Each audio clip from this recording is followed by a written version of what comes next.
Assalamualaikum warahmatullahi wabarakatuh. Waalaikumsalam warahmatullahi wabarakatuh. Jumpa lagi dengan saya dalam channel Pesan Bunyai tentang pentingnya belajar ma'rifat.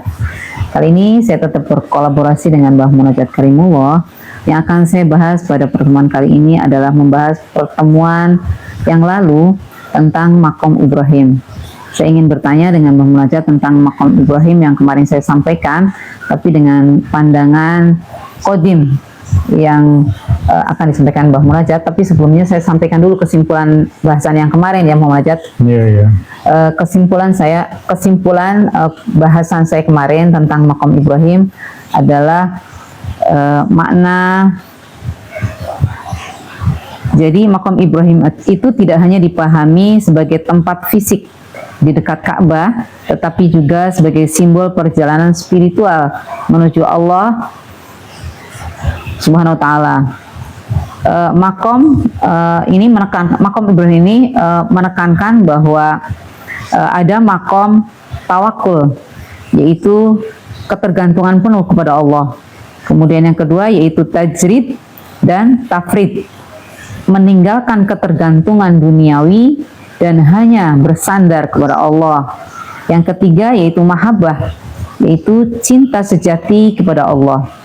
Jadi di sini disampaikan bahwa seorang murid harus meneladani Nabi Ibrahim alaihissalam dalam ketiga aspek ini agar mencapai kedekatan dengan Allah Subhanahu wa Ta'ala secara maqam Ibrahim, yaitu maqam tertinggi di dalam kesadaran rohani untuk mencapai keridhaan Allah. Begitu Mbah Munajat. Jadi monggo dijelaskan menurut perspektif Qadim. Jadi Mbah Munajat, silakan. Terima kasih Bunyai. Bahasan tentang Maqam Qadim seringkali disampaikan oleh Yang Mulia Tuan Guru Mursyid kami, bahwa Maqam Ibrahim justru bagi tarekat kami itu adalah maqam ambang batas aman atau passing grade. Yes. Itu. Jadi ketika kita ada dalam Maqam Ibrahim, insya Allah itu sudah dalam batas aman. Itu maqam yang sudah berserah diri sebagaimana yang tadi Bunyai sampaikan. Ini adalah maqam dalam perspektif ruhaniyahnya. Sebagaimana kita ketahui, ujian-ujian yang dialami oleh Nabi Ibrahim itu luar biasa.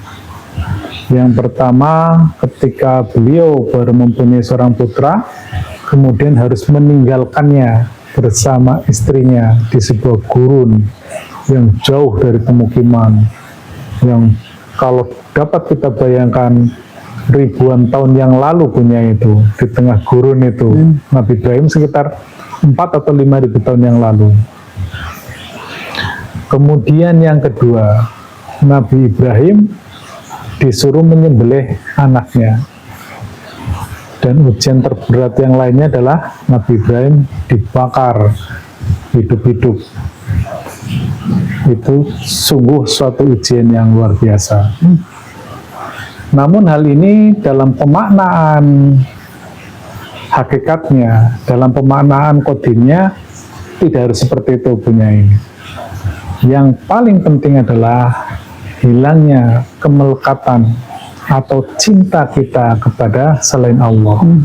Jadi ujian yang pertama, bagaimana Nabi Ibrahim meninggalkan istri dan anaknya yang masih bayi di tengah gurun.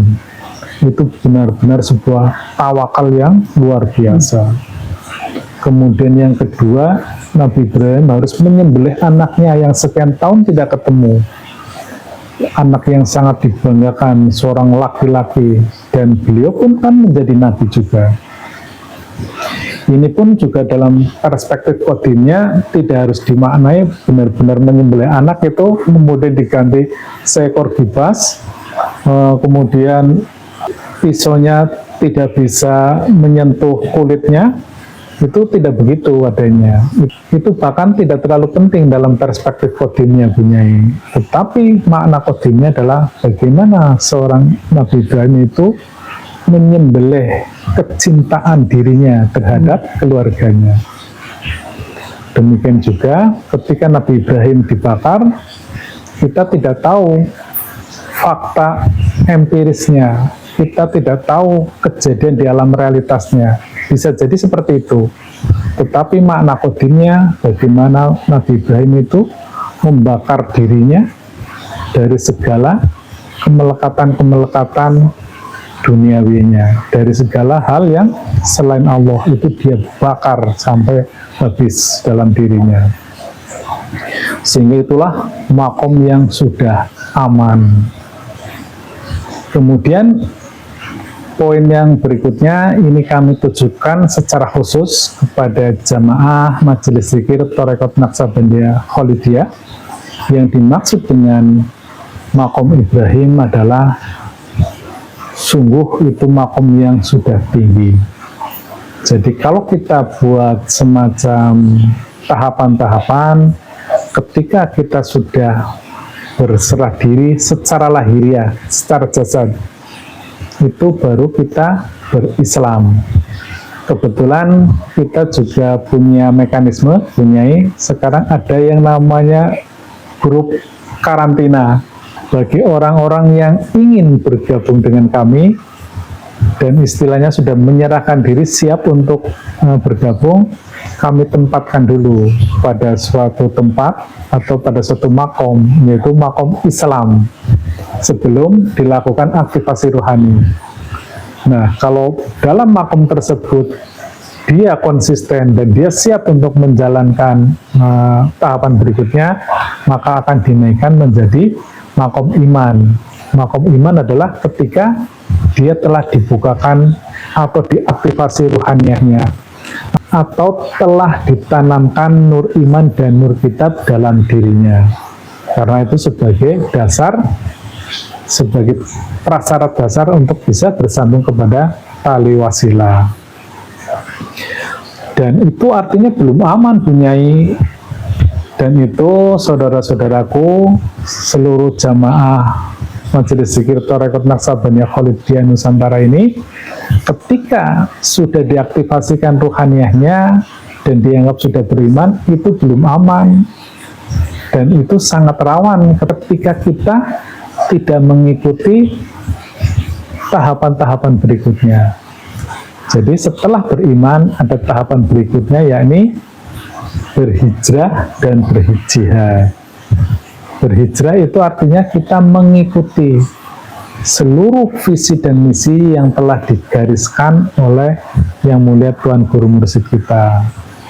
Karena apa yang dijalankan oleh Guru Mursyid kita itu merupakan hal yang sifatnya kodim. Jadi kita pun meresponnya secara kodim. Jadi jangan pakai akal rasional juga gitu. Kita secara kodim juga. Sehingga ketika ada perintah, maka kita kodimkan perintah itu. Kemudian kita laksanakan.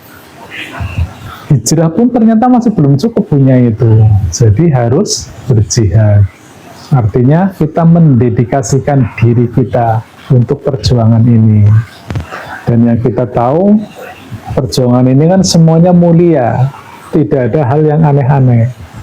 Mulai dari kita rajin berzikir, kemudian tawajuh yang berjamaah, kemudian kita juga harus rajin bersuluk yang sekarang dilakukan tiap bulan, kemudian ubudiyah dengan membangun suro atau membuka lahan-lahan baru, kemudian kita juga berdakwah seperti ini dan lain sebagainya. Dan itu semuanya ya baik-baik saja. Hanya menjadi barrier, menjadi penghalang ketika kita memahami perintah-perintah tersebut dengan banyak pertimbangan, dengan perspektif kita. Nah, itulah yang akhirnya berbahaya, Bunyai. Yang tadinya kita beriman, kita bisa menjadi terlepas dari keimanan tersebut, atau dalam bahasa Al-Qur'annya itu zaman dahulu menjadi kaum munafikin. Nah, itu makanya bahaya. Jadi jangan istilahnya jangan wait and see gitu. melipir-melipir itu, jangan seperti itu. Memang harus total itu, dan susah-susah gampang sebenarnya punya itu untuk mengikuti ilmu ini. Sesungguhnya ada cara yang paling mudah, yaitu segala urusan kita itu kita kodimkan. Segala urusan kita itu menjadi urusan visi dan misi Tuhan Guru Mursyid kita, visi dan misi ketuhanan, sehingga itu akan terasa lebih enteng. Karena ketika kita mengurusi urusan Tuhan, maka Tuhan akan mengurusi urusan kita. Itu akan berlaku ayat tersebut gitu. Jadi itulah, untuk mencapai makom Ibrahim kita harus melewati itu, Bunyai. Tidak hanya cukup beriman, tetapi kita juga harus berhijrah, dan terakhir harus berjihad.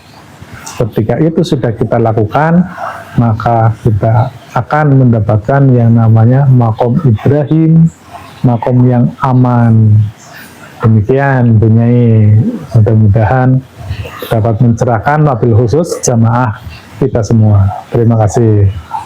Baik, Mbah Munajat, terima kasih pencerahannya. Saya kira tadi disampaikan di depan bahwa makom Ibrahim adalah memang titik aman, karena memang sebagaimana contoh Nabi Ibrahim alaihissalam, betapa beliau sudah mendedikasikan dirinya untuk Allah SWT dalam pemahaman qadim dan dalam bimbingan Allah SWT.